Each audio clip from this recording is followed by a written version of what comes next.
Bakit magandang investment ang properties? Tara, pag-usapan po natin ito. Good morning, good learning everyone.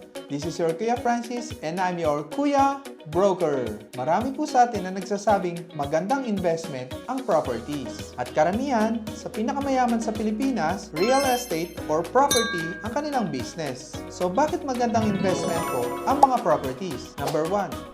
Property appreciates. Kahit gaano po kalaki ang inflation sa ating bansa, mas malaki pa rin po ang percentage ng pag-increase ng value ng property. It is because of the law of supply and demand. Dahil mabilis ang pagdami ng population at ng opportunity sa ating bansa, mabilis po ang pagtaas ng demand ng mga properties. Why?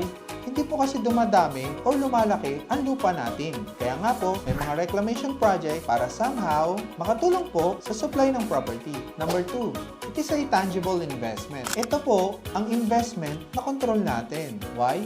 We have the title at nagagamit po natin ang property. Not like in other investments such as stocks, money market, and etc. Nakadepende po tayo sa company na nagpapatakbo ng ating investment. Pag mali po ang management, kasama po tayo sa malulugi. Just to be clear po, hindi ko po sinasabing hindi magandang mag-invest sa stocks or other investment. I'm just encouraging you po na magandang diversification ang real estate. Para somehow, meron po tayong fallback in case malugi po ang ating ibang investment. Number 3, real estate is a good passive income. Totoo po yan.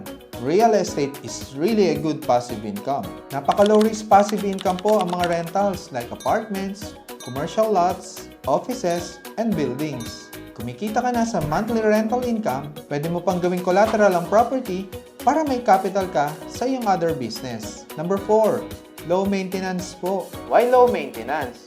Magkano lang naman po ang yearly amilyar to compare sa appreciation ng value ng property? Number 5, good return of investment.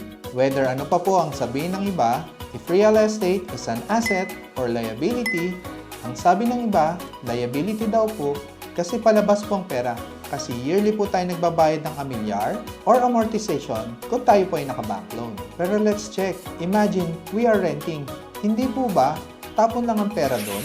Instead of renting, yung binabayad po nating monthly amortization na pupunta po sa property, then yung property po mismo, tumataas po ang value. Even with interest po, kung tayo po ay naka-loan.